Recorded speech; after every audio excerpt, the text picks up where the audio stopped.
Anseios da mocidade.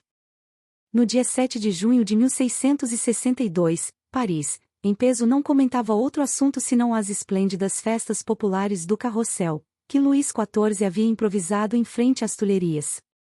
Dizia-se que o rei estava perdidamente apaixonado por Louise de La Vallière, e a festividade não obedecera a outro motivo senão homenagear a favorita, não obstante a reserva com que ambos se entregavam ao culto das relações afetivas. As 2 noites precedentes haviam assinalado ruidosas alegrias populares e animadas reuniões elegantes nos salões mais ricos da corte. Grande massa de forasteiros invadia os hotéis, principalmente as famílias abastadas procedentes do norte e das cidades vizinhas, atraídas pelo espetáculo inédito do grande feito. Dizia-se que o soberano mostrava-se agora mais acessível e generoso. Paris estava farta de guerras externas e recordava-se, com temor, das gigantescas lutas internas pelas atividades da Fronda. Terminara o período de influência do cardeal Mazarini, e o espírito popular banhava-se nos boatos de elevadas perspectivas e supremas esperanças. A cidade inteira aguardava, ansiosamente, largos benefícios públicos e novas instituições. Na tarde desse dia, compartilhando a alegria geral, 2 jovens passeavam de carro, nas imediações da porta de Saint-Denis, entre os enormes movimentos da antiga ville, comentando as deliciosas emoções da véspera. A viatura, muito leve, seguia harmoniosamente o trote de soberbo cavalo normando, cujas rédeas eram manejadas com mestria por Cirilo Davenport, tendo ao lado a jovem Susana Duchesne, sua prima, graciosamente trajada ao sabor da época. O pequeno veículo tinha um interior ornado de soberbas azaleias, colhidas pela jovem num jardim de Montmartre. O jovem para havia empreendido a excursão desde o meio-dia. Susana visitará 2 famílias importantes, de suas relações, buscando rever antigas amizades. Entregará-se às mais alegres expansões junto do primo, que, embora correspondesse fraternalmente às suas manifestações afetivas, denotava agora preocupação inabitual, enquanto a jovem tagarelava, obedecendo aos costumes e caprichos de futilidade de todos os tempos. Não concordei com os adornos escolhidos para os salões de Madame de Choice. A festa perdeu muito com aqueles enfeites coloridos e esvoaçantes. Não reparei bem, respondeu Cirilo, mergulhado noutras reflexões.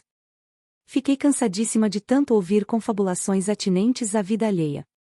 Sou avessa à maledicência, mas, como sempre acontece, não podemos ficar indiferentes aos eventos do ambiente social. Por isso mesmo, estou ansiosa de regressar à nossa paz de Blois. E como o primo não respondesse, muito vivaz e paladora, continuou. Já sabes como se processou a aventura amorosa do rei? Não. Louise não havia destacado a humilde descendente dos Leblanc entre as mulheres que frequentam a corte, mas o fato é que começou a dispensar muitas simpatias a Henriqueta e iniciaram-se os idílios carinhosos, mas a cunhada tratou de salvaguardar, quanto antes, a sua reputação de honestidade e começou a encontrar-se com o rei em companhia de Mademoiselle de La Vallière, que era, então, do grupo de damas do seu séquito. Desse modo, afastava qualquer suspeita direta. Contra qualquer impressão menos digna, poder-se-ia dizer que Louise lhe frequentava o ambiente doméstico, não com o propósito de avistá-la, mas para encontrar-se com a pobre menina. Foi nesse jogo que apareceu a mortificante situação que Henriqueta não poderia esperar. Depois de breve gargalhada irônica, Susana rematava o comentário impiedoso. Louise apaixonou-se desvairadamente e temos agora o escândalo, que constitui o prato do dia para a voracidade das más línguas. Não conheces todos esses detalhes, porventura? Ah! Exclamou o jovem Davenport revelando o propósito de modificar os rumos da conversação, o que não ignoro é que o soberano é casado com a rainha. Ora! Ora! A pobre dona do cetro é apenas uma vítima da política espanhola. Observando, todavia, que o rapaz se calava, Susana timbrou outra tecla das críticas sociais para chamar-lhe a atenção, dizendo: Reparaste a Henriqueta lá no baile? As suas convidadas estavam escandalosamente vestidas. O moço fez um gesto de enfado e replicou: Quase não me detive no exame dos trajes. Entretanto dançaste todos os números. Renovando a apreciação acerada, prosseguiu: Henriqueta coloca em dificuldade a todos nós que temos alguma ligação com as ilhas. O que posso afirmar é que seu temperamento seria outro, se tivesse alguns princípios da educação irlandesa. Mas a pobre princesa muito sofreu na infância, atalhou Cirilo advogando-lhe a causa. Essa circunstância, contudo, não deveria ser uma razão para conduzi-la a tantas leviandades. Julgo que o sofrimento deve servir para temperar o caráter de outro modo. Todavia, observou o rapaz, ela é atualmente casada. A análise de suas atitudes deve ser tarefa privativa do marido. Ora essa. E supões, acaso, que Monsieur Philippe N está aparelhado para impor-lhe a educação espiritual de que precisa? Quem sabe? Esta resposta foi dada em tom de profundo desinteresse, desautorizando qualquer discussão nesse particular. Reconhecendo-o, Susana fez longa pausa e absteve-se de novos comentários. A elegante viatura voltou do seu longo trajeto, dirigiu-se para a rua Barillery, na ilha, onde estacionou por minutos à frente de uma casa comercial, e depois tomou rumo da antiga rua de São Denis, levada ao trote do magnífico animal. Decorrido algum tempo, a moça retomou a palavra, dando conta da sua inquietação feminina. Não desejarias ir conosco, mais logo, ao teatro de Petit Bourbon? Não, de hoje não me sinto disposto a aderir ao programa do Sr. Molière. A carruagem aproximara-se da velha ponte de São Miguel, sobre um braço do Sena. O crepúsculo ia um tanto adiantado, mas estava embalsamado de perfumes primaveris. Ventos suaves farfalhavam a copa florida de duas grandes árvores próximas. Impressionado, talvez, com a sugestiva beleza da tarde que se vestia no imenso anil do céu, o jovem Davenport fitou a companheira com expressão diferente e falou: Susana, tenho a alma de tal modo repleta de sensações ignoradas para mim, que muito desejaria abrir o coração a quem me compreendesse. Não quero, porém, comentar os assuntos da corte nem do teatro. Necessito de palestra espiritual, que traduza o que sinto, encontrando quem me entenda. Que me interessam o desvio do rei ou a comédia que conquista a atenção dos mais fúteis? A companheira ruborizou-se. Apertou, disfarçadamente o seio, onde o coração batia descompassado. Há quanto tempo esperava aquele minuto adorável, que lhe permitisse examinar com Cirilo a intensidade do seu afeto. De muito cedo habituara-se a admirá-lo como a personagem dos seus sonhos de mulher, e não era segredo, em família, o projeto de uma união pelos elos conjugais. Ambos haviam nascido na Irlanda, mas sua mãe, que era francesa, obrigara o genitor a transferir-se para o país de origem, havia muitos anos. Susana, porém, nunca perderá o contato com a terra do seu berço. Não obstante as dificuldades naturais da época, visitava, periodicamente, a terra que a vira nascer.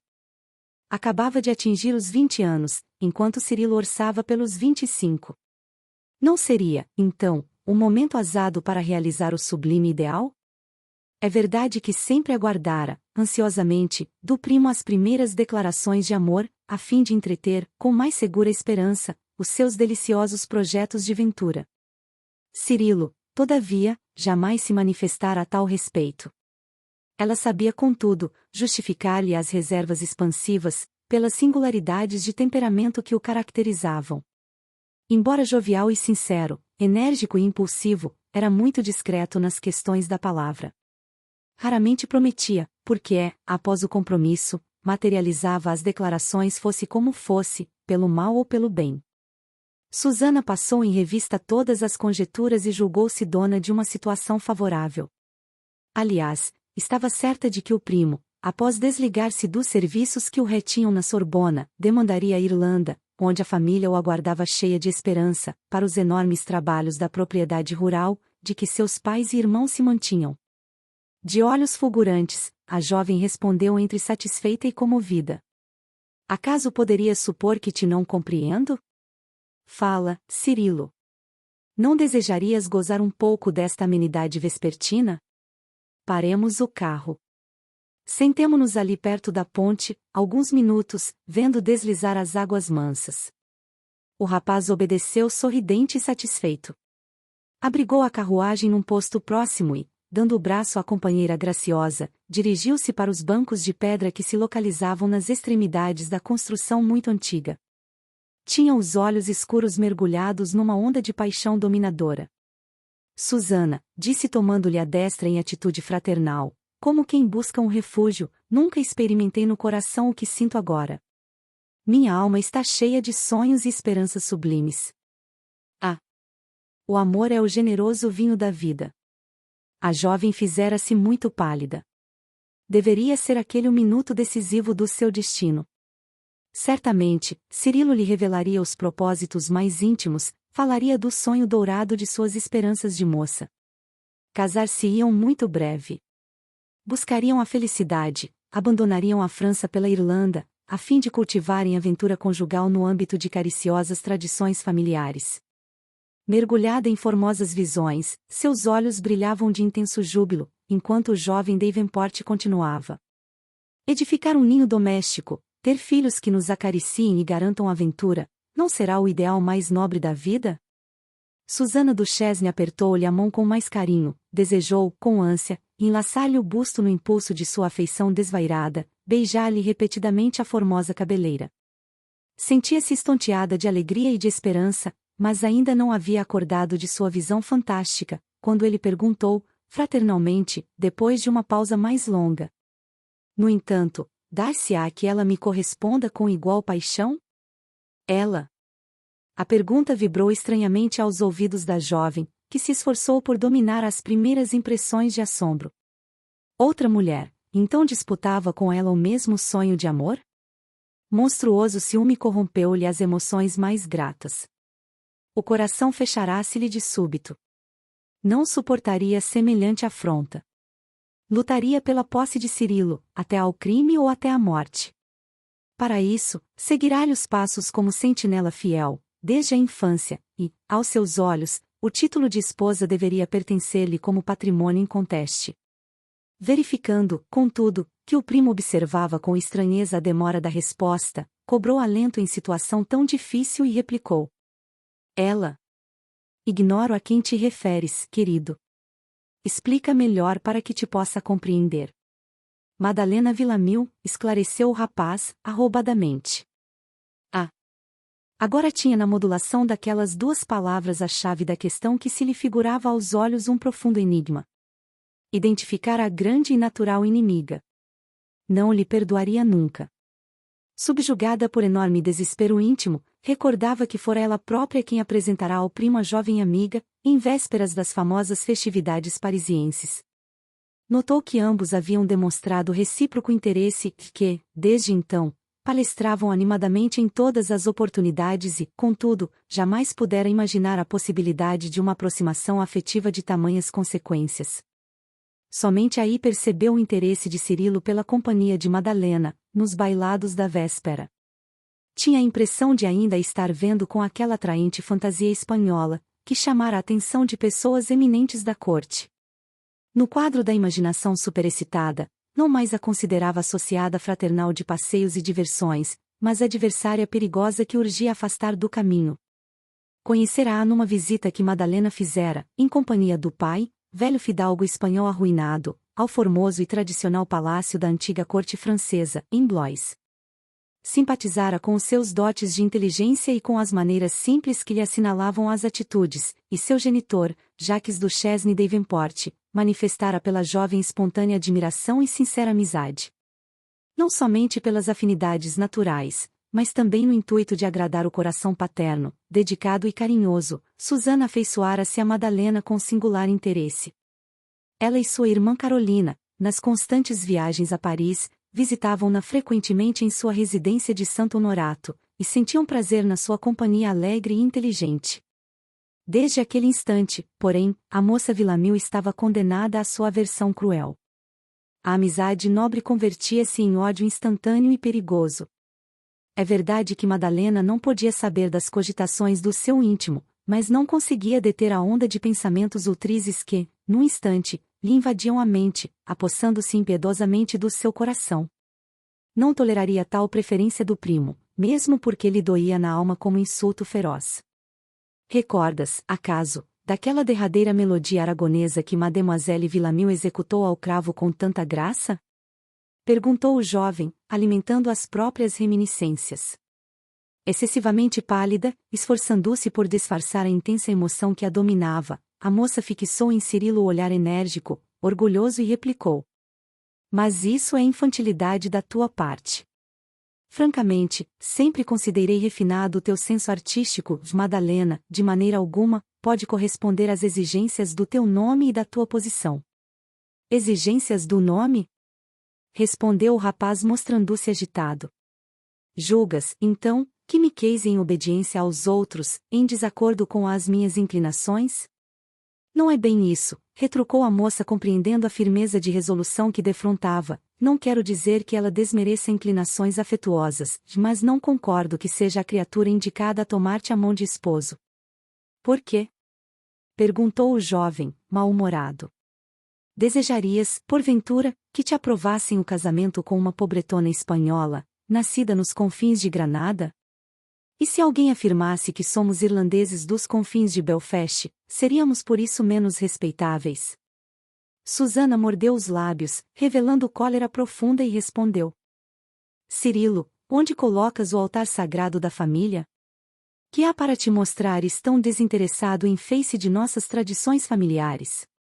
Apresentei-te Madalena, há poucos dias, mas não podia acreditar se engendrassem em teu espírito laços tão perigosos e detestáveis. Adotei-a como amiga íntima, em vista da profunda simpatia do papai, a quem nunca cessarei de agradar, em obediência ao amor e gratidão que lhe consagro.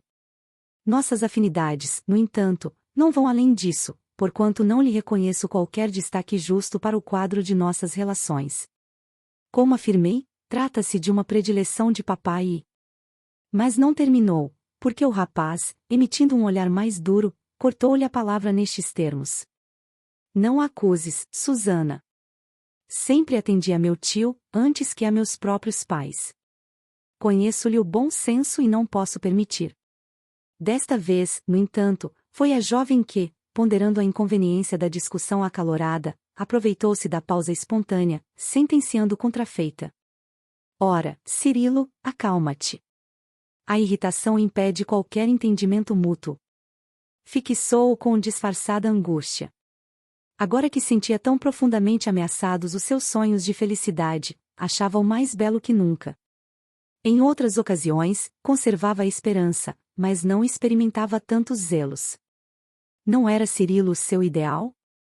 Que poderosa atração a retinha encarcerada no seu sonho de ventura, sem energias para renunciar a favor da outra que lhe ocupava o coração sincero. Sentiu que forte emoção lhe afetava as fibras mais íntimas e com dificuldade afogava o pranto no peito opresso, receando chorar diante do primo engolfado em graves pensamentos. Cirilo, disse com entono mais delicado na voz, não te agaches comigo. Quero auxiliar-te fraternalmente. O rapaz comoveu-se com a mudança súbita e replicou: Sim, conto com a tua boa vontade de sempre. Ajuda-me a refletir. Necessito orientar e fortalecer meu espírito. Não posso dizer que esteja absolutamente certa nas minhas apreciações, exclamou fundamente modificada em sua primeira atitude, mas precisarás refletir com mais calma. O pai de Madalena é um nobre espanhol arruinado, que se incompatibilizou com os elementos mais influentes da corte de França. Aqui está, em Paris, há muito tempo, em sérias dificuldades financeiras, não obstante ter vindo no séquito da rainha. Já conheço de Inácio Ortegas Villamil, esclareceu o rapaz, solícito, estivemos juntos no carrossel anteontem, à noite. Não duvido que se trate de um homem pobre, mas é bastante simpático e portador de temperamento expansivo, que me agradou muitíssimo. Mas é um fidalgo sem fortuna, cuja situação é francamente condenável, pois perdeu-a nas dissipações da vaidade e do jogo, segundo consta em nossas rodas mais íntimas. Quanto a isso, precisamos ampliar nossa compreensão da vida, obtemperou o rapaz convictamente. Meu pai, como não ignoras, não fez excessos nem arriscou dinheiro em aventuras, entretanto, conta hoje com reduzidíssimos recursos, devido a perseguições religiosas desencadeadas na Irlanda.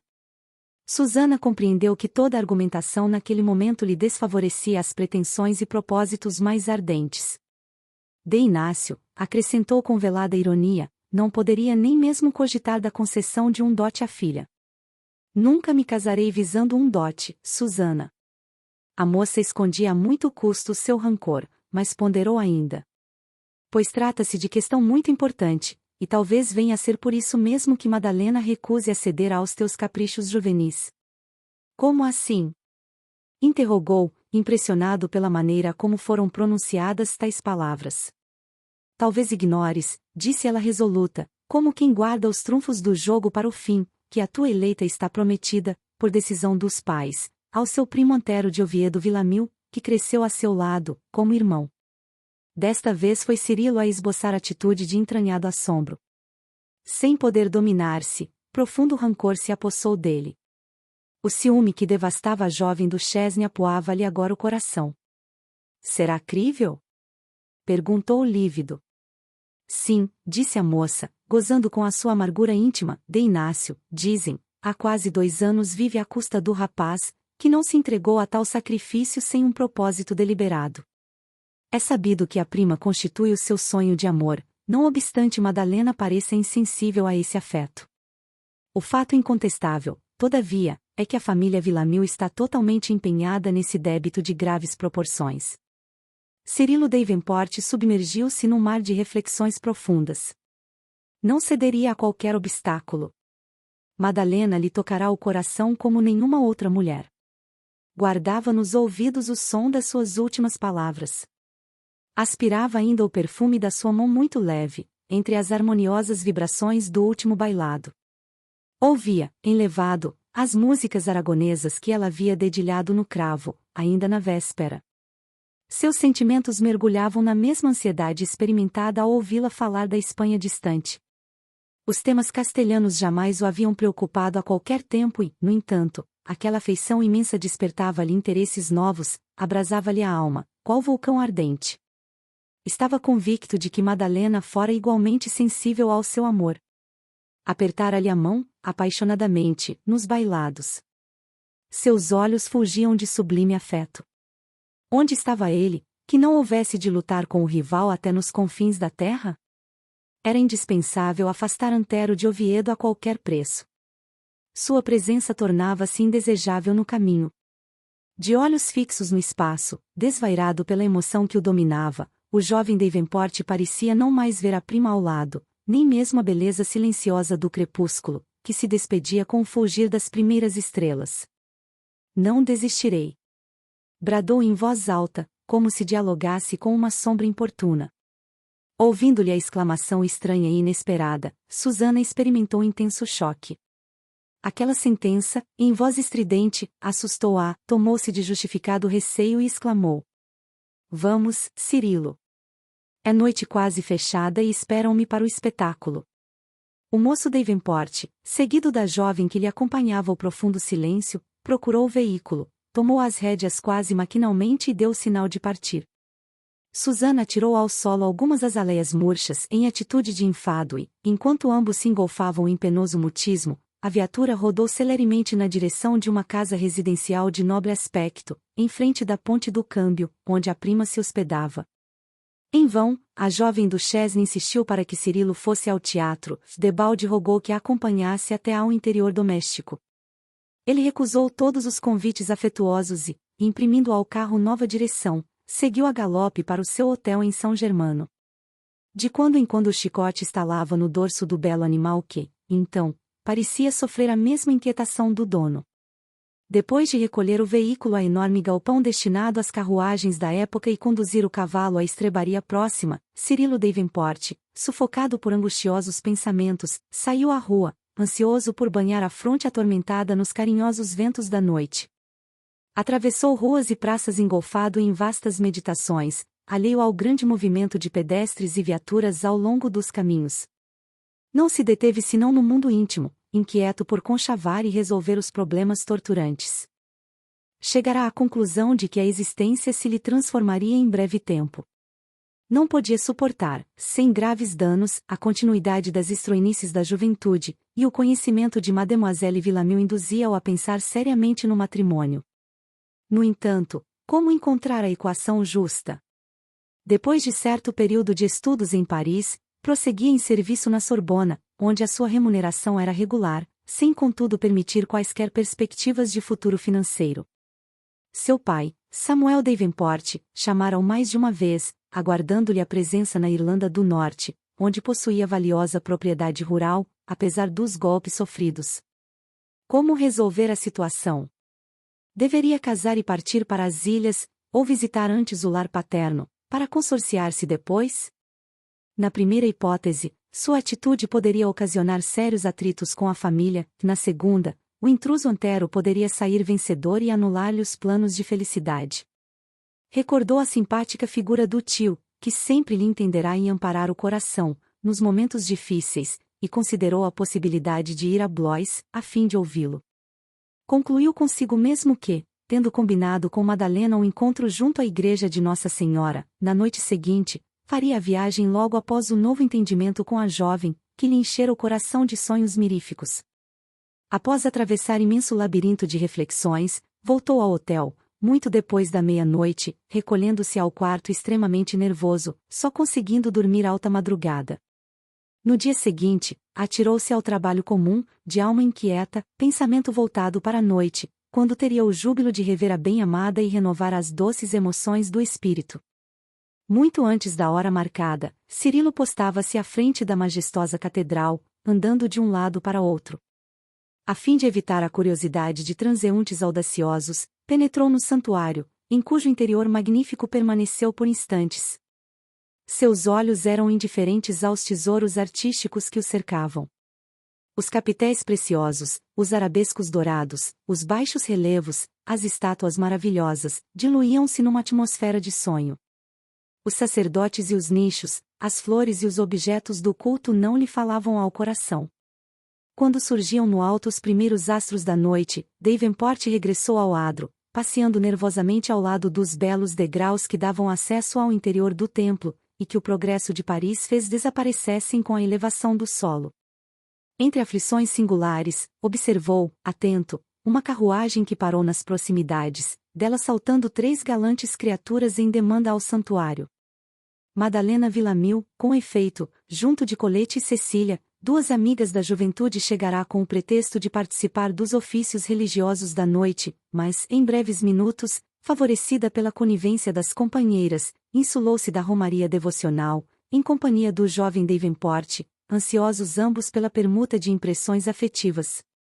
Enquanto a viatura permanecia à espera, e ciente de que as amigas se entregavam às práticas religiosas, Mademoiselle Villamil tomava prazerosa o braço que o rapaz lhe oferecia, afastando-se alguns passos ao longo da praça extensa que se rodeava, então, de casas velhas. Cirilo sentia-se o mais ditoso dos homens. Por surpreendente e misterioso mecanismo que seu espírito não conseguia compreender, resumia, agora, na jovem todos os sonhos centrais da existência.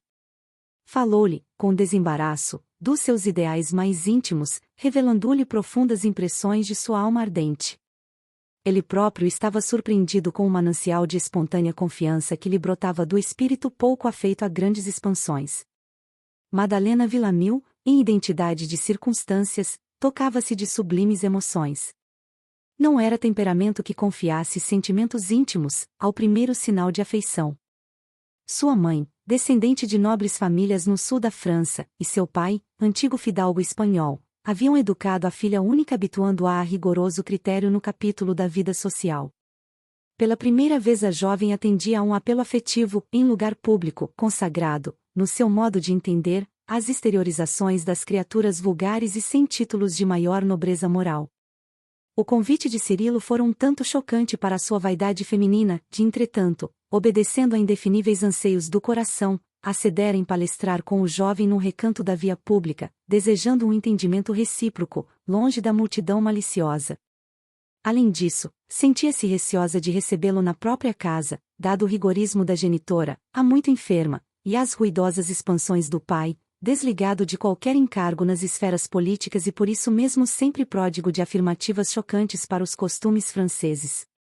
Mademoiselle Villamil julgou imprescindível explicar ao jovem Davenport suas dificuldades domésticas, antes que o rapaz pudesse agasalhar conjecturas menos dignas a respeito dos pais, a quem amava de todo o coração.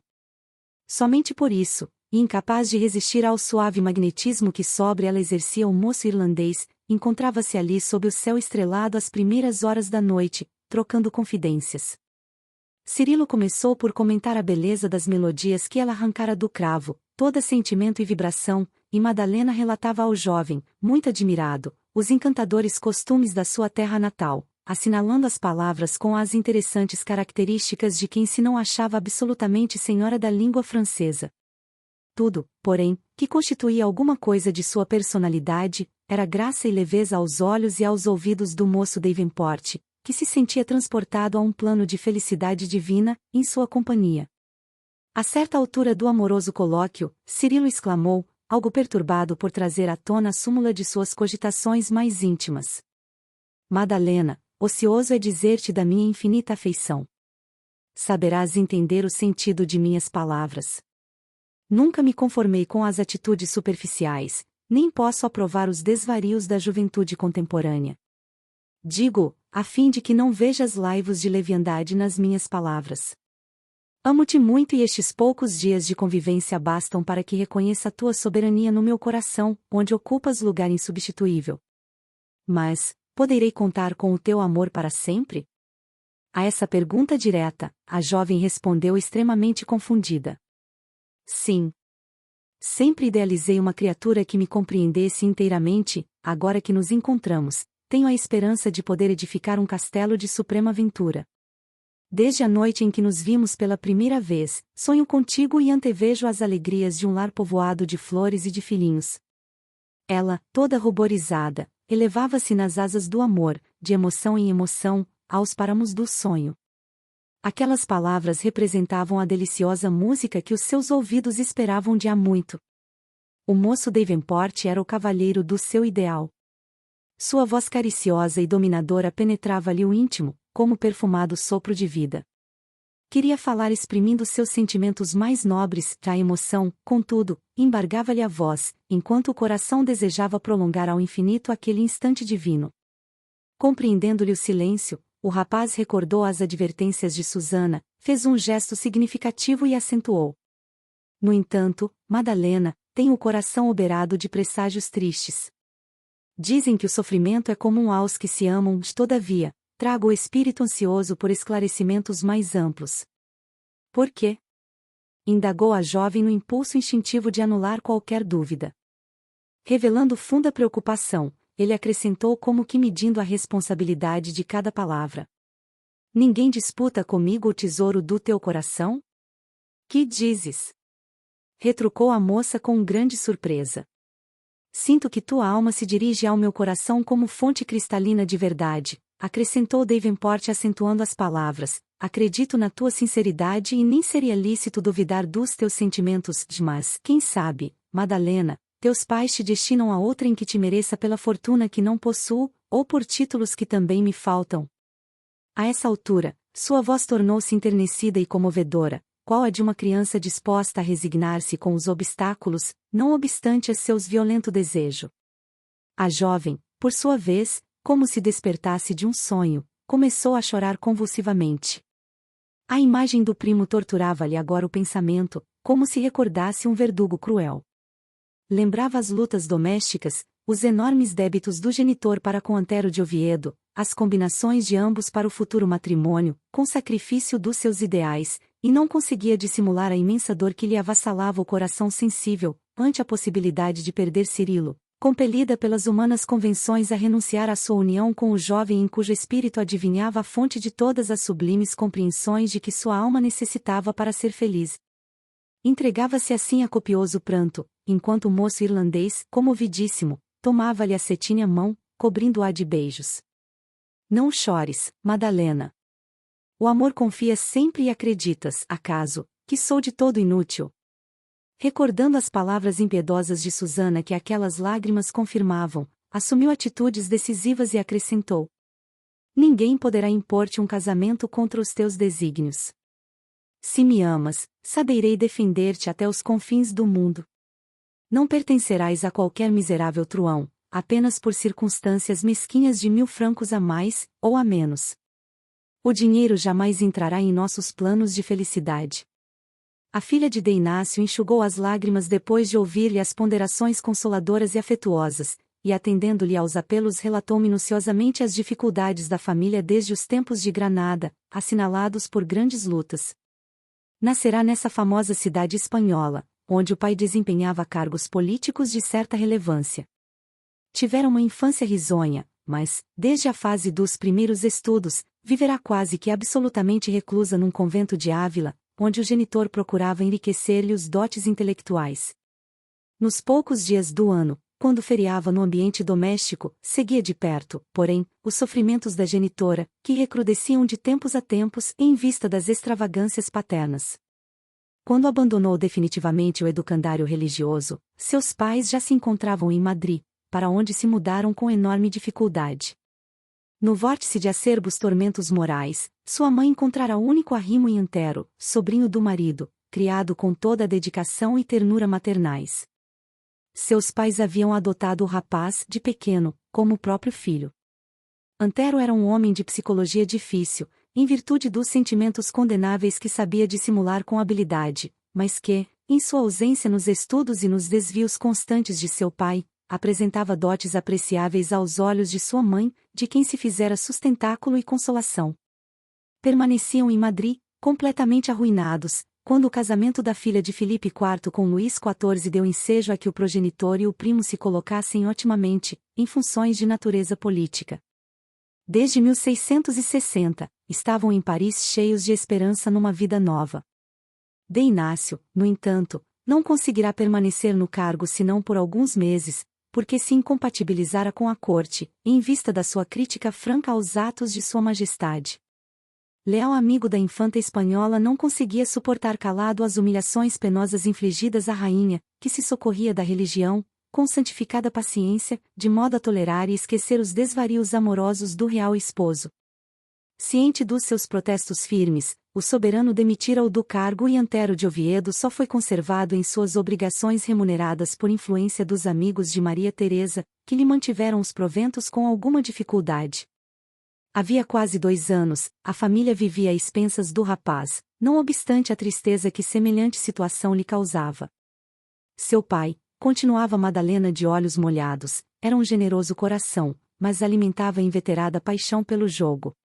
Tal obsessão acarretara o desbarate de todos os bens que possuíam e, após lamentáveis aventuras, nada lhes ficará do passado feliz. A genitora resistira heroicamente aos reveses da vida, mas sofria agora do coração, passando os dias na expectativa angustiosa da existência que se extingue e da morte que se aproxima. Mademoiselle Villamil fez longa pausa a fim de enxugar as lágrimas abundantes, enquanto Cirilo acariciava-lhe a mão, comovidamente. Em seguida, evidenciando grande embaraço por ver-se constrangida a versar tão delicado assunto, começou a falar com mais enleio dos propósitos paternos de casá-la com o primo e contou que este, por vezes, já lhe havia falado de amor, ao que se esquivava ela, sempre com enorme repugnância. Alimentava o desejo ardente de lançar-lhe em rosto a negativa formal, com o desprezo que essa união lhe inspirava, mas continha-se a custo, considerando o reconhecimento da mãe enferma e a situação do pai, que devia ao pretendente alguns milhares de francos. Nesse ínterim, o jovem Davenport, mal disfarçando o ciúme que o devorava, interpelou-a exclamando: "Mas teu pai, a quem consagras tão grande veneração, teria coragem de vender a felicidade da filha por um punhado de miseráveis escudos?" "Não creio", disse a moça convictamente, demonstrando a sinceridade de sua confiança filial nos grandes olhos, onde esplendia a candura das suas 19 primaveras. "De meu pai, apesar das estranhices, tem sido o meu maior e melhor amigo." Cirilo guardou-lhe a destra entre as mãos, com infinito carinho, ansioso por confortá-la. Depois de alguns instantes em que o silêncio de ambos era mais eloquente que as expressões verbais, a jovem Villamil, como se fosse arrebatada à longínqua impressão do passado, perguntou inesperadamente: "Cirilo, acreditas nos adivinhos?" "Ora essa! Por que perguntas?" exclamou intrigado. "É que, ainda em Granada", disse Madalena com muita simplicidade, "numa de minhas rápidas visitas ao lar, estava à porta do Alhambra com algumas colegas de estudo, quando fomos atraídas por um ancião que lia o destino dos transeuntes interessados em sua ciência estranha. Atendendo à brincadeira geral, aproximei-me e dei-lhe a mão. Ele pareceu meditar um momento e falou: "A menina é bem nascida, mas não é bem fadada."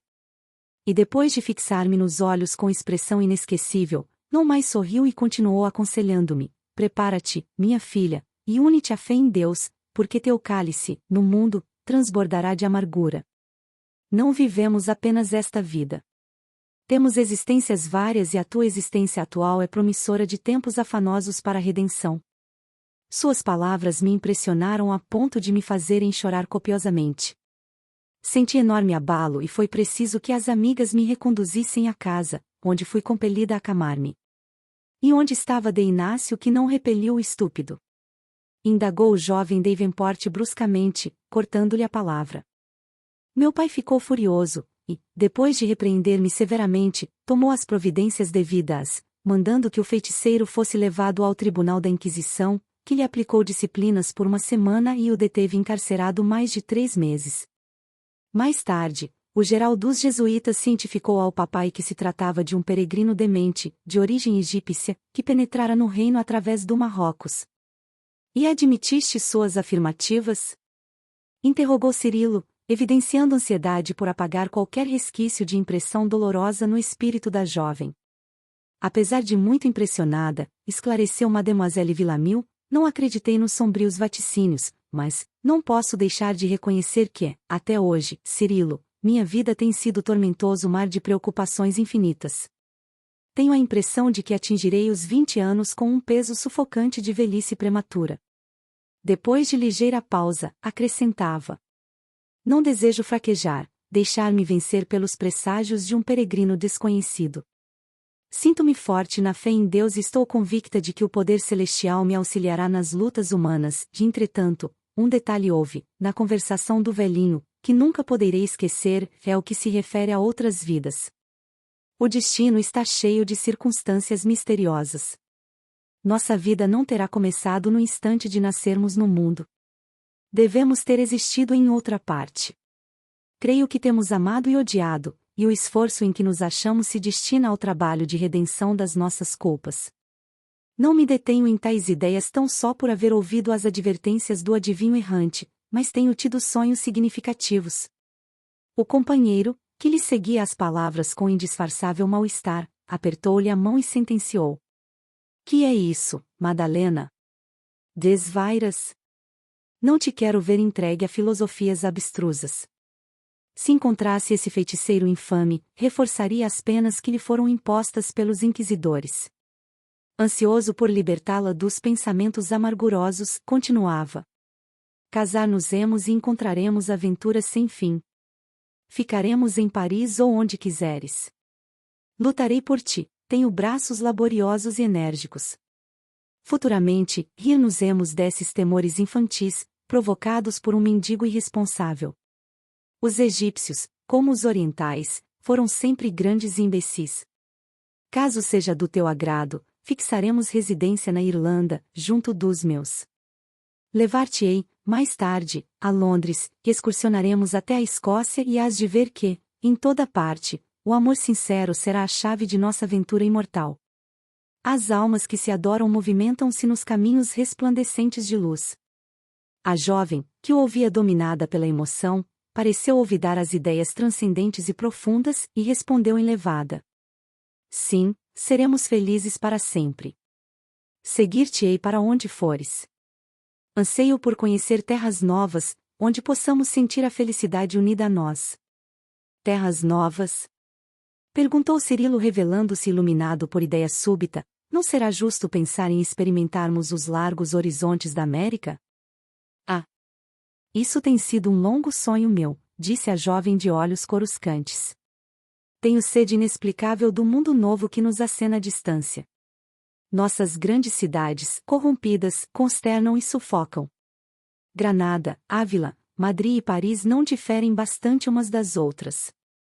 Em todas vejo os homens como loucos, disputando realizações que lhes agravam os padecimentos espirituais. Tenho sonhado sempre com as enormes florestas escuras, com os rios caudalosos, com as campinas verdes e sem fim.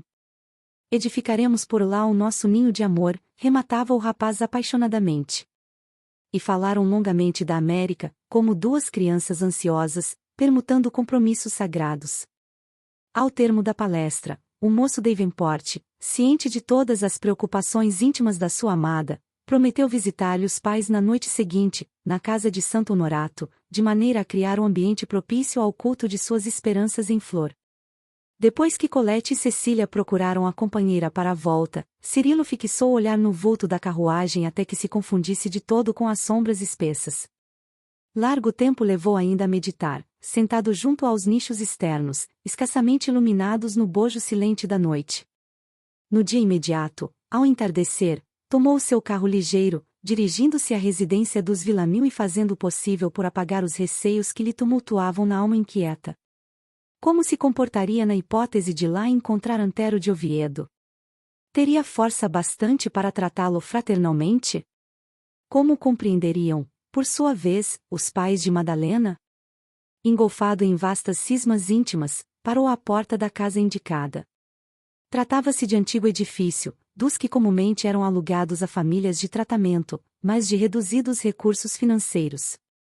Extenso gradil, no centro um grande portão pintado de azul, cercava gracioso jardim onde as flores disputavam o beijo da primavera. Já ao fundo, a residência de aspecto antiquado, com as características exteriores da época de Luís XIII. Cirilo bateu discretamente, sendo atendido com presteza por um lacaio que lhe deu acesso ao interior, onde era guardado com certa curiosidade. De Inácio trajava corretamente, como se fora convocado a assistir a uma cerimônia solene, enquanto a esposa, muito pálida, acomodava-se em espaçosa poltrona de repouso, dando a impressão de que ali se conservava não por impulso espontâneo, mas por inevitável obrigação da vida em família. Ambos estavam envelhecidos e alquebrados prematuramente e ele, talvez por extravagâncias de toda sorte e ela, por certo devido aos constantes desgostos. Junto aos dois, na sala que se caracterizava por linhas monótonas, Madalena com a sua radiosa juventude parecia um raio de claridade afugentando as impressões tristes. De Inácio acolheu o rapaz com ruidosas manifestações de simpatia. Não terá, nesta casa, as designações devidas aos moços de tratamento, em Paris, disse satisfeito, chamá-lo-emos Dom Cirilo, em homenagem à nossa Espanha distante. Desse modo ficará mais íntimo, acrescentava de Margarida Fourcroy de Saint-Megrin e Villamil com um sorriso. Desejamos que este lar seja também seu. Enquanto os jovens se alegravam experimentando a certeza da condescendência dos velhos generosos, de Inácio acrescentava. E pode estar certo, de Cirilo, de que sua estrela deve ser muito brilhante, porque minha esposa não acolhe a qualquer, na primeira visita. Riso geral coroou essas afirmativas, ao mesmo tempo que a palestra descambava para as recordações das pátrias distantes. O jovem Davenport falou de suas lembranças da Irlanda e depois de bordar inúmeros comentários em torno das relações entre espanhóis e irlandeses, de Inácio acentuou. Nossas afinidades religiosas com a Irlanda sempre foram estimáveis e confortadoras. Aliás, fui eu quem teve a honra de acender a primeira vela enviada pelos devotos do Santo Arcebispo de Armagh, em Dublin, na fogueira em que foram castigados, em Granada, alguns hereges do Longford, num de nossos maiores autos de fé. Cirilo franziu o senho como quem se desagradava do assunto e acrescentou. A psicologia da gente irlandesa é muito difícil e complicada. Tal como a nossa, na península, atalhou o velho fidalgo, é impossível esqueçamos nossas tradições para acompanhar o surto de loucuras e novidades que terminará projetando os povos no abismo. Não podemos confundir liberdade com licenciosidade e seria falta grave aplaudir essa onda de tolerância criminosa que varre atualmente o mundo. Temos de ser exóticos em qualquer parte da terra. Será lícito estabelecer a desordem e dizer que se progride? Então, a Espanha toleraria o chamado Edito de Nantes? Nunca. Julgo que a fogueira deve cercar os hereges e os apóstatas onde quer que estejam. Pelo menos, isso constitui elevada instrução de nossos santos padres. Se o traidor da pátria deve ser condenado, muito mais criminoso é o traidor da fé. O rapaz esboçou um gesto de leve desacordo, obtemperando delicadamente. De acordo, no que se refere à política. A administração desordenada é sintoma de desagregação e ruína. O mesmo, porém, não ocorre quanto a crenças. Considero que, em matéria de manifestações religiosas, outras seriam as circunstâncias se todos entendêssemos o valor do perdão. O senhor é muito moço, replicou de Inácio, sereno, só mais tarde poderá compreender que o perdão dissolve a família. O jovem fez menção de espanto e respondeu instintivamente. Mas Jesus perdoou sempre, de Inácio. O velho fidalgo, entretanto, como quem se habituara a interpretar os textos evangélicos, prodromo sua, esclareceu sem qualquer preocupação de espírito. Esse problema foi estudado por mim, junto ao inquisidor Mor de Granada. Depois de algum tempo chegamos à conclusão de que se o Cristo suportou os algozes, mandou também que o homem orasse e vigiasse, incessantemente. E o Senhor já observou alguém vigiando sem armas? Em que lugar do mundo a sentinela pode abraçar o inimigo? Cirilo não estava acostumado a discussões religiosas e, ouvindo tal argumento, silenciou com profunda estranheza, ao passo que o interlocutor, observando a desaprovação que lhe transparecia dos olhos, tratou de mudar de assunto acrescentando: não poderíamos nunca aplaudir uma corte desordenada e indiferente, como a de França. Neste ponto da conversação, de Margarida, considerando que as expansões do marido poderiam melindrar o rapaz, advertiu calmamente: ora, Inácio, não o generalizes. Suponho que, na tua idade, qualquer pessoa deve examinar acontecimentos e fatos sem a paixão que só envenenar as melhores fontes do caminho. Por que acusar a corte, quando a culpa não pode cair indistintamente? Todos os governos são ótimos, quando somos jovens. O velho fidalgo impertigou-se, cofiou os bigodes, fitou a esposa sobranceiramente, e sentenciou: a senhora acha, então, que falo por ouvir dizer? Há 3 anos, com a mesma velhice de hoje, assisti à assinatura do nosso tratado com a França, na Ilha dos Faisões, acompanhando de Luís de Haro e não sentia qualquer desalento. Aos meus olhos, as águas do Bidaçô estavam belas como nunca. Mas não posso repetir semelhantes emoções nesta terra de polifrontes. Consideras, então, que os franceses devem pagar pelo teu abatimento de agora? Perguntou a nobre senhora serenamente. Há tanta gente sem juízo em Paris, como em qualquer grande cidade espanhola. Além do mais, cada região tem seus costumes próprios e, naturalmente, um francês não se sentiria tão bem se fosse compelido a viver sob o ritmo das tradições espanholas. Ah! Sim, replicou de Inácio sem conseguir disfarçar a irritação. Para os franceses todos os descalabros podem ficar bem, mas eu sou um homem antigo e é preciso não esquecer que minha família descende de parentes colaterais da rainha católica. E depois de um gesto significativo, rematava orgulhoso: minha filha e eu não fomos nascidos nas margens do Garona, tampouco ao pé das águas sujas do Sena. Nesse instante, contudo, antes que Cirilo pudesse interferir com alguma observação afetuosa e conciliadora, ouviu-se o ruído de um carro que parecia trazido por cavalos resfolegantes. De Margarida, como se já estivesse aliada do pequeno atrito doméstico, fez um sinal à filha, revelando maternal preocupação, e falou: Madalena, previne lá dentro. Antero deve estar regressando de Versalhes. Enquanto a jovem se dirigia para a sala da copa, o moço Davenport prestou atenção, a fim de observar o recém-vindo, cujas passadas fortes se faziam ouvir quase junto à porta da entrada. Ia, finalmente, conhecer o rival. A presença do sobrinho de Inácio, em plena sala, não lhe deu oportunidade a mais vastas considerações íntimas. Antero exibia dotes singulares de beleza física, nos seus 30 anos bem formados. Alto, elegante, cabelos negros e ondulados, tez levemente amorenada, peninsular, olhos argutos e indefiníveis, deixava transparecer nas maneiras polidas um quê de intencional.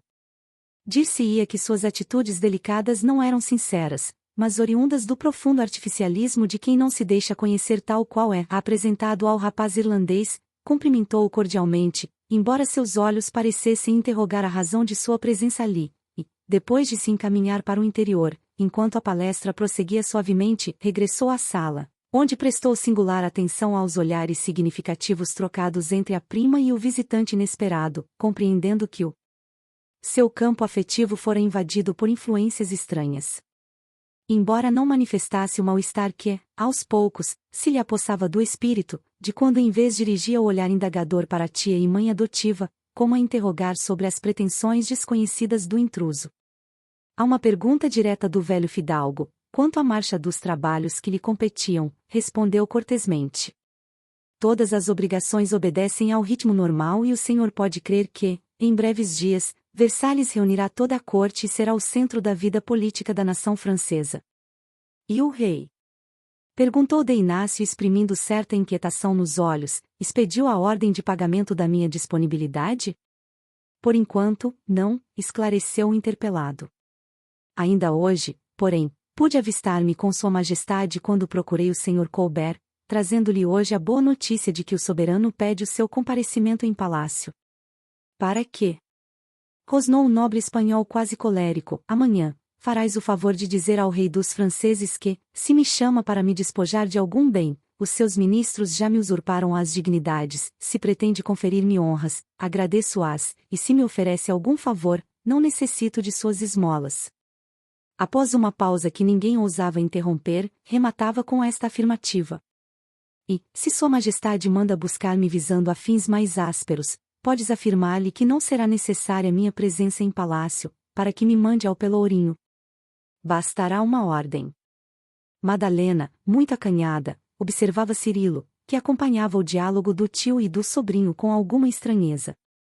Esperava-se que de Margarida viesse à discussão com interferência conciliatória, mas foi Antero que desfez o silêncio, ponderando com calma. No entanto, meu tio, é possível que as coisas sejam conciliadas em seu favor. Como sabemos, o Sr. Fouquet já não permanece à testa dos negócios públicos. E achas porventura que o soberano é melhor do que o ex-ministro? Um remendado não poderá condenar um andrajoso. Fouquet não se retirou do cargo pela sua prodigalidade nas despesas. A causa de tudo, no capítulo da sua demissão, foi o escândalo dos ciúmes por Mademoiselle Lavalière. Antero ia exprimir um gesto de desacordo, mas o fidalgo continuou. Não permito que me contradigas. Acaso, não estás farto de saber que aqui, em França, são as mulheres que fazem os ministros? De Margarida, desejosa de imprimir novo rumo à conversação, a fim de que o esposo não incidisse nos comentários apaixonados, aventurou. Suponho, Inácio, que deves ir. Ainda que não conseguisses um acordo para o recebimento do que te é devido, essa visita dar-te-á ensejo a qualquer combinação com a rainha. Eu? Bradou ele com energia, que me poderia dar a desventurada infanta, necessitada de quase tudo em seu ambiente doméstico? Poderei procurar a filha do meu soberano para chorar as desditas, mas nunca alimentando o propósito de pedir qualquer coisa. Em todo o caso, seria útil alguma tentativa, exclamou Cirilo Davenport timidamente, receoso de ser tomado como indesejável nas combinações familiares. De Inácio Villamil, porém, carregou mais expressivamente o semblante e sentenciou. Mas eu sou um homem da velha têmpera. O rapaz, compreendendo-lhe a resistência inquebrantável, baixou os olhos e calou-se. A palestra chegou ao fim, com as expressões conciliatórias de todos, ante a intransigência do velho fidalgo. Nenhum argumento lhe modificou a atitude. Nas despedidas, notando a ternura dos olhares e gestos da prima e do jovem Cirilo, Antero sentiu que mortal ciúme lhe envenenava para sempre o coração. 2 semanas passaram, repetindo-se diariamente a visita de Davenport, as ideias intransigentes de Inácio e a perplexidade do sobrinho dos Villamil, que vinha de Versalhes a Paris de 3 em 3 dias. O par venturoso continuou tecendo, carinhosamente, os fios dourados de seus sonhos de felicidade, enquanto Antero dissimulava habilmente o profundo rancor que lhe dilacerava o espírito. Apesar da mágoa odiosa, tratava Cirilo com maneiras cativantes. No íntimo, detestava o rival, que lhe triturava devagarinho as esperanças, no entanto, buscava conquistar-lhe a confiança, intencionalmente maquinando projetos sutis e terríveis de vingança a seu tempo. O próprio Cirilo estava surpreso. A amizade que Antero de Oviedo lhe demonstrava era mais um obstáculo transposto. A certeza de que o companheiro da infância de Madalena lhe compreenderá os propósitos sinceros, constituía fonte de tranquilidade para o seu coração. Andava, por isso mesmo, plenamente satisfeito. Respirava os ares de Paris a longos haustos. O serviço diuturno fizera-se-lhe leve e doce, um novo estado de espírito descortinava-lhe profundos horizontes no entendimento justo da vida. Aguardava a noite, ansiosamente, e, quando em companhia da jovem amada, renovavam, os dois, os votos afetuosos, os juramentos sublimes, as promessas de eterno amor. Surgiu a ocasião em que Madalena se preocupou com a atitude da família Davenport e insistiu para que o rapaz comunicasse aos parentes de Belfast o projeto de casamento. Cirilo prometeu escrever, mas alegou que, antes mesmo da consulta aos pais, procuraria ouvir o tio Jacques em Blois, que lhe consagrava paternal afeição desde os primeiros dias da sua vida. Mademoiselle Villamil demonstrava cuidados justos e, contudo, no espírito de resolução que lhe era característico, Cirilo considerava semelhante zelo de só menos importância, pois, ao seu ver, casar-se-ia ainda que não obtivesse para isso a aprovação da família. Todavia, dada a insistência da jovem nas conversações confidenciais, Davenport dirigiu-se, certo dia, a Blois, com o fim de aconselhar-se com o tio, antes de assumir o compromisso desejado. Durante toda a viagem, Cirilo entregou-se a singulares devaneios. Susana, havia muitos dias, voltara de Paris para o ninho doméstico e o rapaz lembrava o seu olhar inesquecível, quando se despediram. Sua expressão traduzia um misto de frieza e dor, de ressentimento e crueldade. Por quê? Ignorava a violência das suas intenções, procurava, em vão, atinar com a causa da sua tristeza. Debalde procurava aproximá-la de Madalena, convidando-a a segui-lo em alguma de suas habituais visitas ao bairro de Santo Honorato. A prima recusará sempre, em termos ásperos que lhe feriam o coração. Além disso, emagrecera, tornará-se irascível. Nunca mais se aproximou da sua eleita, nem mesmo para as cortesias comuns. Em suas cogitações íntimas ponderou mais seriamente aquele procedimento da prima. Certo, ela dera ouvidos, na infância, a possíveis projetos familiares de casar-se com ele. Relacionou em suas reminiscências os pequeninos detalhes dos planos paternos e compadeceu-se da companheira de infância. Contudo, em breves instantes, buscou desvencilhar-se de semelhantes impressões. Afinal de contas, refletia, as inclinações da prima não passariam, por certo, de anseios transitórios da mocidade. Ela encontraria afetos novos. Era senhora de vultoso dote, não lhe seria difícil encontrar um partido rico, que lhe pudesse satisfazer os caprichos de moça.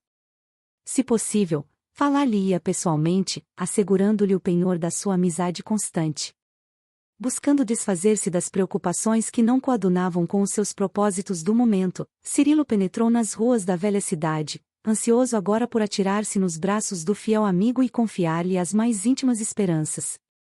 O professor Jacques Duchesne Davenport residia em antigo parque, que adquirira para a localização da sua escola, de proporções vastas, destinada à preparação de crianças de ambos os sexos, antes do acesso aos monastérios do tempo, consagrados ao serviço educativo. Viúvo já de alguns anos, o generoso amigo da infância, com a cooperação de 2 professores dedicados, ali vivia entre os meninos de Blois como se estivesse esquecido das cogitações mais fortes do mundo.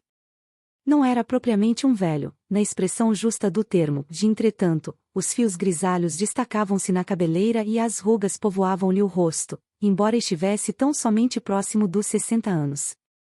Muito raramente dispensava a bengala que lhe completava a feição de patriarca junto dos petizes, e as crianças adoravam-no como a um pai. Não obstante as profundas experiências da vida, que suas atitudes demonstravam, seus olhos eram vivazes e amorosos, dando a impressão de que no peito palpitava um coração de grande criança, afetuosa e compreendedora. As famílias de Blois encontravam nele um arrimo forte para a solução de todos os problemas relativos à infância. Mestre Jacques era um ponto de referência de magna importância, entre todas as classes sociais. Os brazonados amavam-no pelo seu nobre entendimento das coisas práticas, e os desfavorecidos da fortuna encontravam no seu carinho fraternal a proteção prestigiosa de um benfeitor.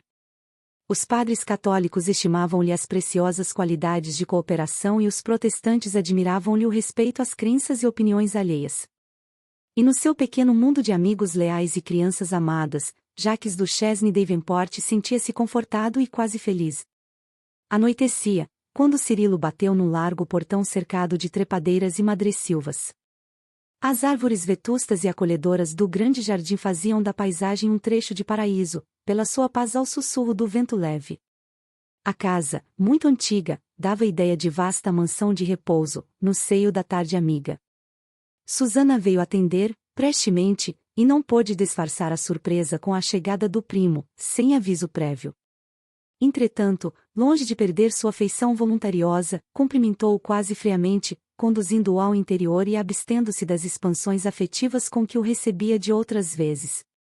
O mesmo não aconteceu, porém, lá dentro, onde Jacques abraçou o sobrinho, transbordante de alegria. O velho educador quase carregou Cirilo nos braços, como se recebesse a mais adorada de suas crianças no caminho da vida. Como te demoraste, meu filho? Há muitos dias, procuro-te, debalde, entre todos os cavaleiros que passam por Blois. Cirilo sensibilizava-se fundamente com tais expressões de carinho. Em doce aconchego familiar, jantaram juntos.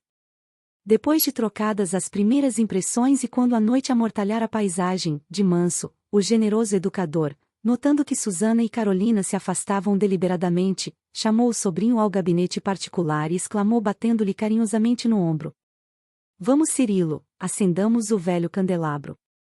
Teus olhos indicam que tens alguma coisa importante a dizer-me. O rapaz acompanhou-o enternecidamente e respondeu hesitante. É verdade, meu tio. Sentados em poltronas confortáveis, junto de ampla janela que lhes descortinava o céu pontilhado de estrelas, foi Jacques quem iniciou a palestra dizendo ao rapaz das novas impressões que nutria a seu respeito. Atendendo a uma interrogação direta, o moço esclareceu. Sim, encontrei uma jovem que resume as minhas esperanças. Conheço-a. Interpelou, afetuoso. É Madalena Villamil. Ah. Muito bem. Ainda nisso as nossas afinidades se manifestam e as tuas inclinações me alegram a alma. Conheci-a quando de sua visita ao antigo palácio de Luís XII, e isso bastou para que a estimasse infinitamente. Como tudo isso é interessante, meu filho. Não mais me esqueci dessa jovem, tanto que, quando Carolina e Susana vão a Paris, recomendo-lhes que não regressem sem notícias dela. Essa circunstância constitui enorme alegria para mim, disse o rapaz assaz comovido. Não podias fazer melhor escolha, concluiu Jacques, convicto. Quando pretendem casar-se? Não seria justo adiar tão feliz evento. Além disso, quando amamos, é natural que o coração seja atendido.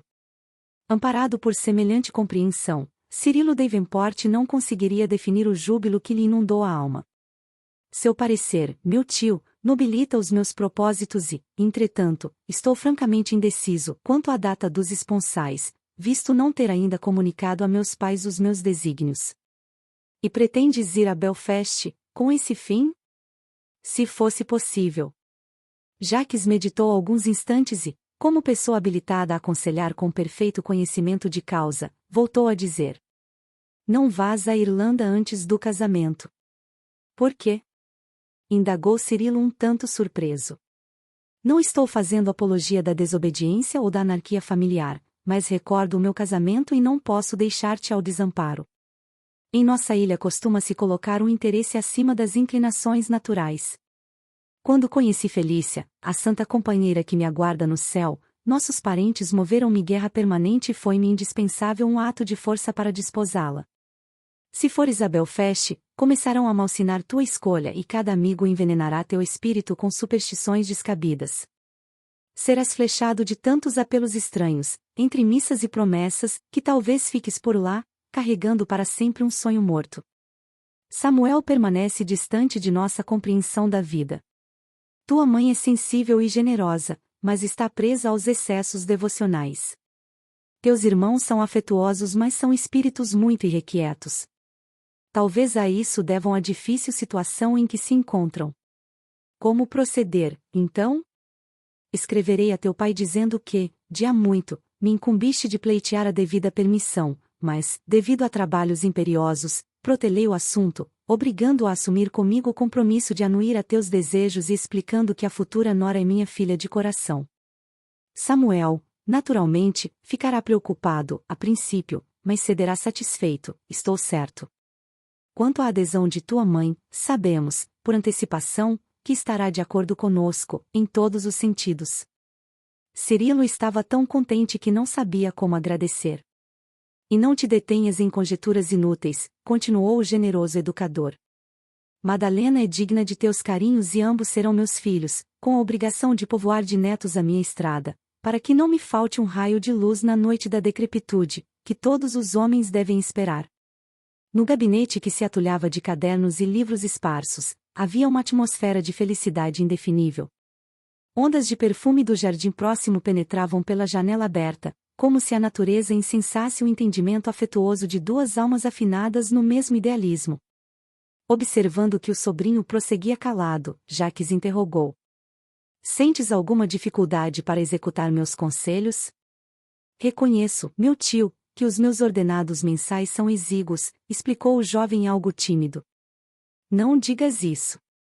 Os melhores tempos da minha vida conjugal foram justamente quando Felícia e eu lutávamos contra todos os obstáculos para assegurar nossa felicidade. Minha família, na Irlanda, contrariava os nossos sonhos, enquanto os parentes de Blois hostilizavam as minhas pretensões. Casamo-nos sem apoio de ninguém. Meu salário, como professor, era irrisório, mas as barreiras, aparentemente intransponíveis, pareciam valorizar nossa união. Com as lutas intensas de cada dia, as horas de convivência doméstica tornavam-se mais preciosas. No entanto, meu filho, quando Felícia me compeliu a vir para este país, onde nos esperava a valiosa herança deixada por sua mãe, o júbilo perfeito pareceu fugir do alcance de nossas mãos. A vida de Blois tornou-se muito diferente da de Belfast. Na Irlanda possuíamos um ninho, na França encontramos uma casa. No ninho, vivíamos de amor e paz, na casa, a existência obedeceu às imposições dos cuidados numerosos pelas muitas convenções sociais. Não quero dizer com isso que as casas sejam organizações dispensáveis, e sim que devem ser ninhos simples e acolhedores, onde cada membro da família experimente a tranquilidade justa. Minha pobre Felícia, porém, não soube resistir ao peso do bem-estar e fomos, finalmente, menos felizes desde que as posses de Blois nos compeliram a numerosos esforços de manutenção e defesa. Minhas filhas, habituadas de início à simplicidade, cresceram entre exigências de toda sorte. Susana é um coração inquieto, insatisfeito, resistindo sempre aos meus paternais conselhos, e Carolina, contra as minhas tendências, vai casar-se por simples questão de dinheiro com o senhor de Nemours. Mas, que fazer? Minha inovidável companheira acreditou mais na sociedade humana que nas leis simples da vida, e a sua ansiedade segregou as pequenas do nosso antigo ideal. Jacques Davenport pareceu meditar um minuto, deixando perceber que voltava, em espírito, aos tempos da sua mocidade distante. Depois de prolongado silêncio, como que despertando de profunda divagação, interrogou: "Compreendeste?" "Sim, meu tio, e agradeço a preciosidade dos seus ensinamentos, no entanto, a considerar que Madalena descende de fidalgos, enquanto que eu sou muito pobre." "Pobre?" tornou o educador, sorridente e otimista. "Convém manter acima da classificação comum, de pobres e ricos, a tábua de valores reais, que define os homens como trabalhadores ou ociosos. Há indigentes no seio de tesouros inapreciáveis e pessoas há de reduzidos recursos financeiros, singularmente ricas de esperanças e de ideal. Por isso, meu filho, o perigo está em que o homem seja ocioso. Quem trabalha deve esperar sempre o melhor, mas quem perde o tempo, alcançará a miséria." Os ensinamentos do bondoso velho caíam na alma do rapaz como um bálsamo. Atentando no efeito benéfico dos seus conceitos, Jacques continuou: "O trabalhador possui o tesouro da paz de cada dia, o ocioso encontra em cada noite o padecimento da insatisfação, um vive na claridade da esperança, outro na tormenta da ambição. Em uma casa sem lacaios é um refúgio de repouso espiritual, nestes tempos de devassidão. Muitas vezes, o homem que dispõe de muitos servos paga-lhes por supostos serviços, mas o que recebe, em verdade, é calúnia e ingratidão." Cirilo, radiante ao ouvir tão sábios conceitos, exclamou: "Suas palavras, meu tio, confortam-me profundamente. Sendo assim, declaremos guerra às reticências", atalhou ele bondosamente, "já que não és ocioso, podes casar quando bem quiseres." E como se fizesse uma conta mental, após pequena pausa, acentuou: "Os esponsais de Carolina estão marcados para novembro próximo. Debalde tentei induzi-la a fixá-los para o Natal. Desse modo, Cirilo, designaremos tuas núpcias para o futuro 25 de dezembro." "Tão perto?" perguntou o moço assaz admirado. Isso é quase impossível, pois nem mesmo solicitei aos pais de Madalena o necessário consentimento. Estou convencido que hão de ceder para a felicidade da filha. Mas, as providências indispensáveis? Serão atendidas, murmurou o tio com significativo contentamento. Guardo-te 2.000 escudos, a título de cooperação afetuosa no teu sonho de amor. O jovem Davenport estava repleto de júbilo, mas, depois de pensar alguns momentos, advertiu. Meu tio, tanta generosidade é demais. Contento-me com o seu apoio moral, porque, relativamente ao auxílio material, minhas primas seriam capazes de opor alguma objeção. Não des guarida a tais desconfianças. Deus me livre de contender com a família por questões de dinheiro. Quando Felícia morreu, renunciei espontaneamente a todos os direitos que me competiam, em favor das filhas, que dividiram entre si a legítima materna. Apenas desejei ficar com a minha liberdade e com a minha escola. A contribuição, portanto, é de meu próprio pecúlio e não temos nenhuma satisfação que dar a Susana ou Carolina. O jovem não cabia em si de contente. A oferta preciosa vinha solucionar o melindroso problema econômico que o perturbava. Não queria casar-se sem uma base de recursos a cultivar. Supinamente reconhecido, tomou a destra do tio, apertou-a com carinho e exclamou. Não sei como traduzir minha gratidão. Ora essa. Nem eu desejo que te perturbes por manifestar reconhecimento. Acreditas, acaso, que o dinheiro seja definitiva propriedade nossa? Todo o cabedal financeiro é de Deus, que o distribui consoante as necessidades de cada um, por intermédio dos próprios homens. A palestra afetuosa entrou pela noite adentro, até que um velho relógio bateu às 11 horas. Jacques lembrou que necessitava da sua beberagem habitual para o estômago, e o sobrinho se despediu agradecido e venturoso. Meu tio, dormirei hoje um dos sonos mais tranquilos de minha vida. E devê-lo só a Deus, exclamou o generoso amigo, afastando-se ao toque-toque da bengala, como a dispensar o rapaz de novos agradecimentos.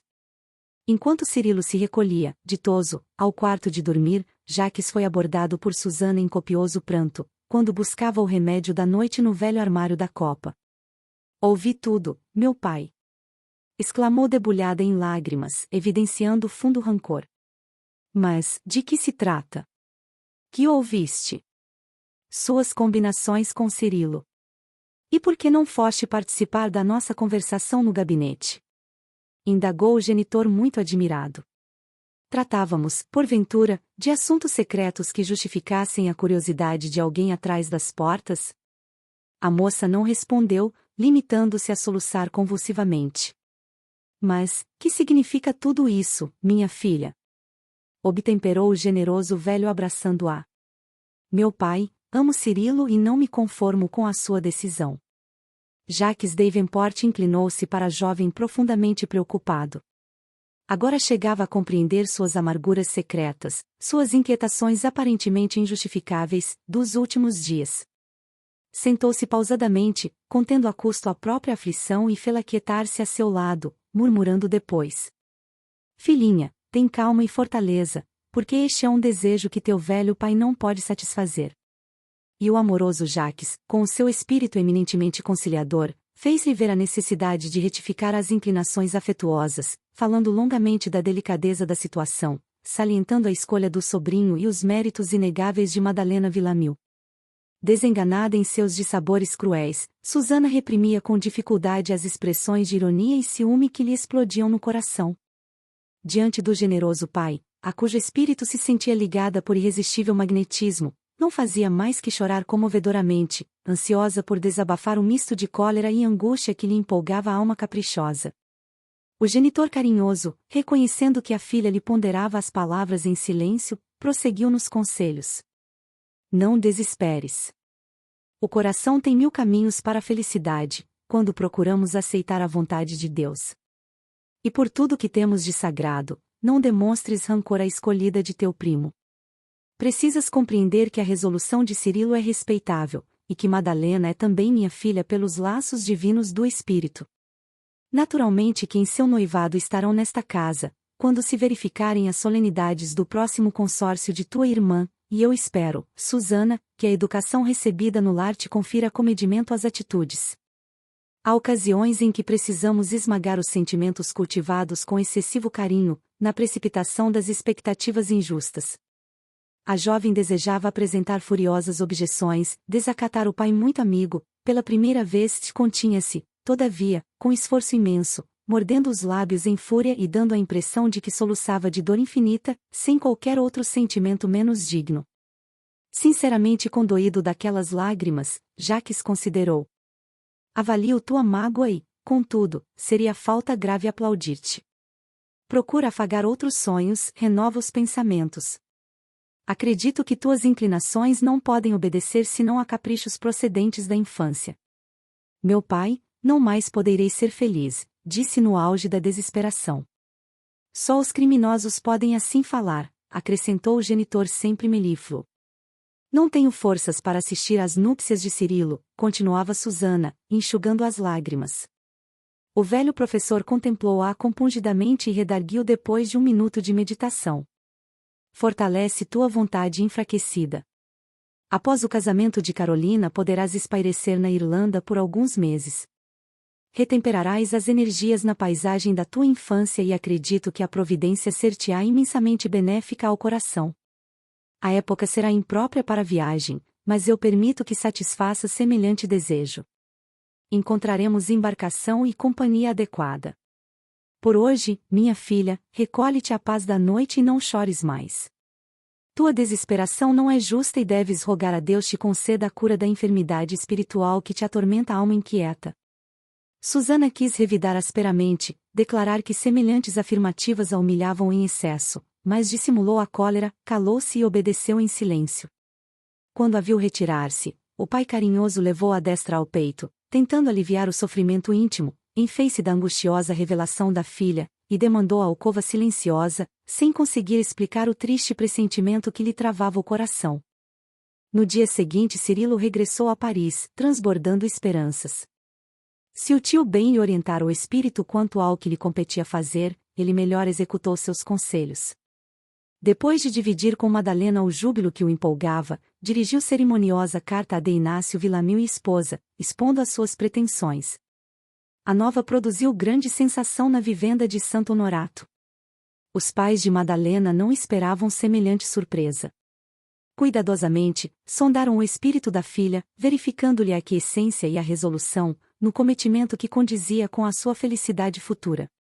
Entretanto, havia alguma coisa a considerar e que representava amargo aborrecimento para os velhos fidalgos. Era um implícito compromisso familiar com Antero de Oviedo.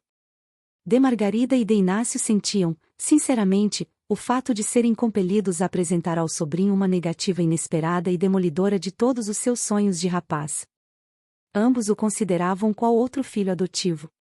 No entanto, não seria possível contrariar as inclinações de Madalena, que nunca lhes causará o menor pesar.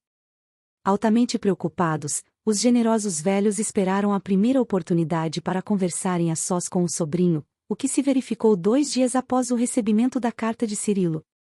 Madalena ausentara-se e essa circunstância dava ensejo a entendimentos desejáveis e justos.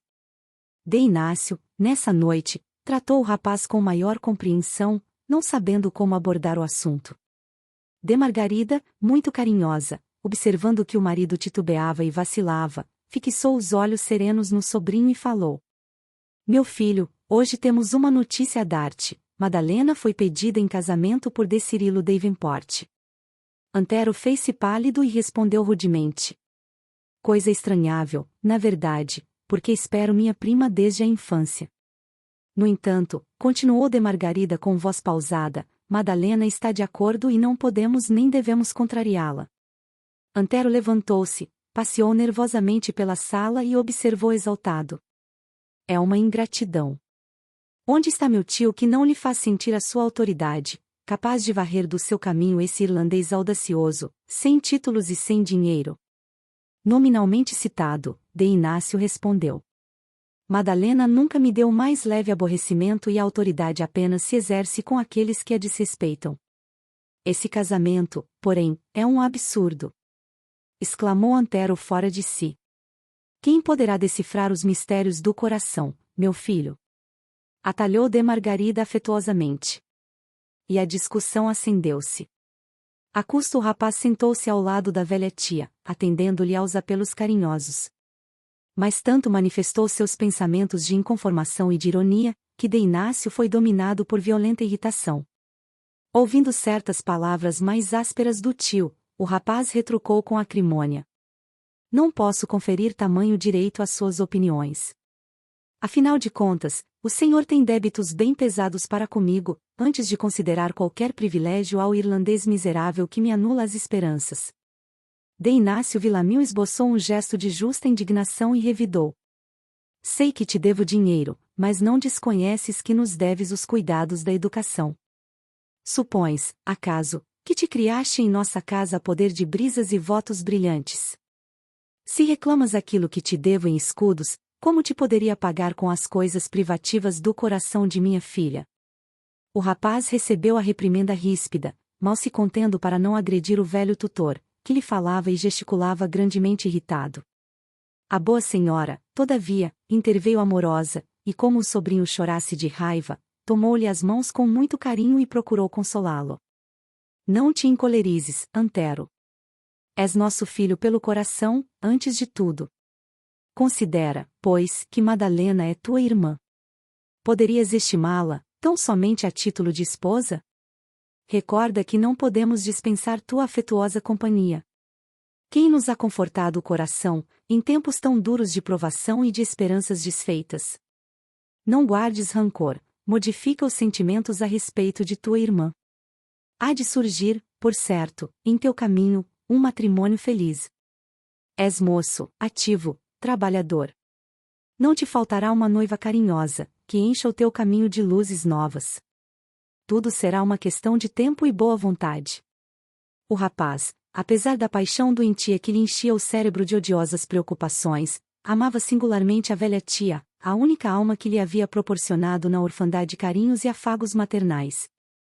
Ouvindo-a, desabafou.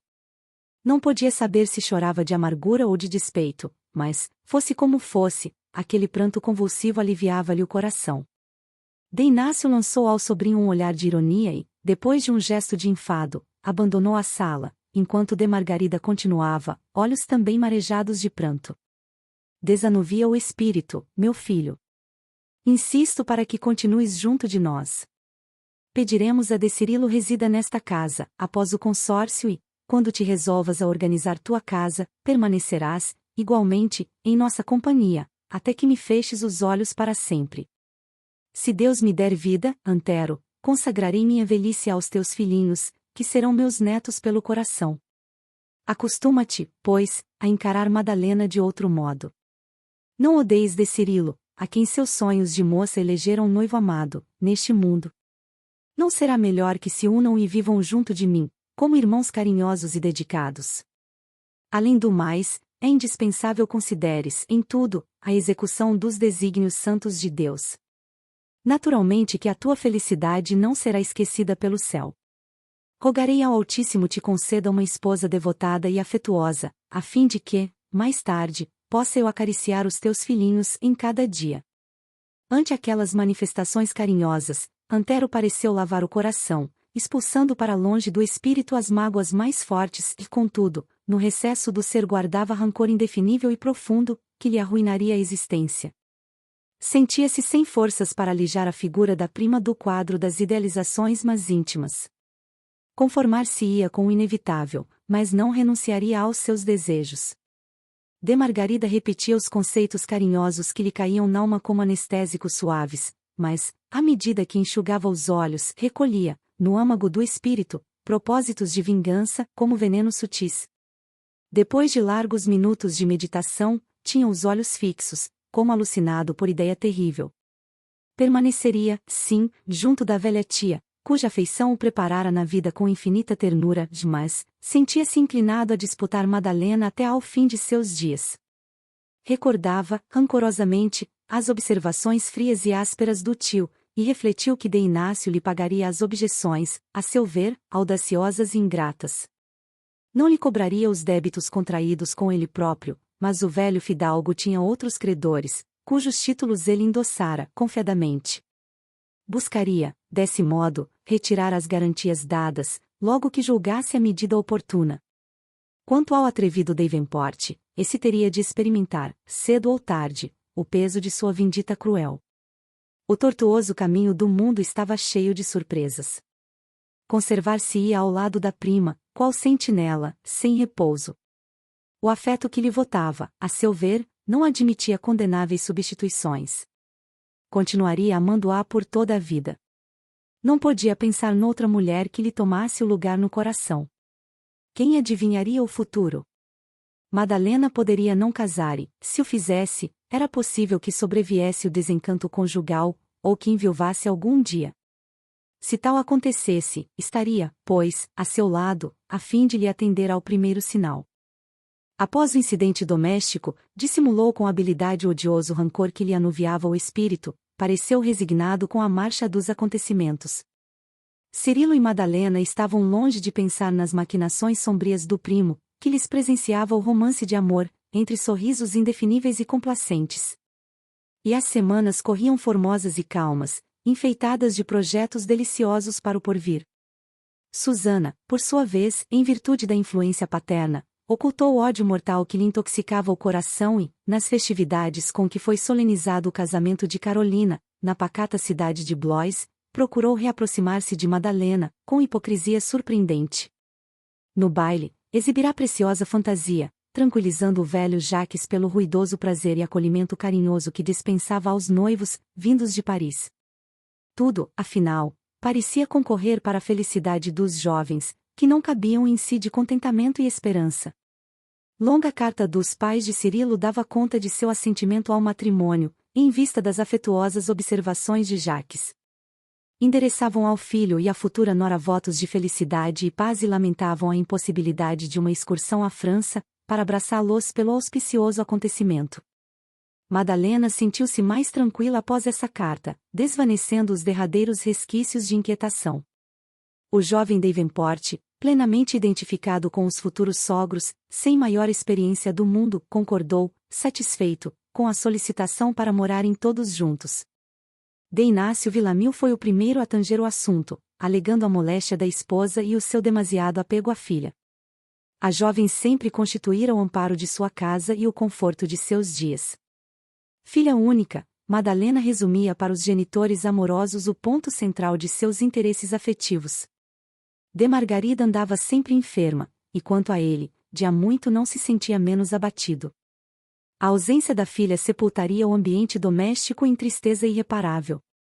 Consentindo em casá-la, não desejavam pensar no seu afastamento, e sim na aquisição de mais um filho, que seria o genro, a dilatar-lhes o patrimônio de santas esperanças.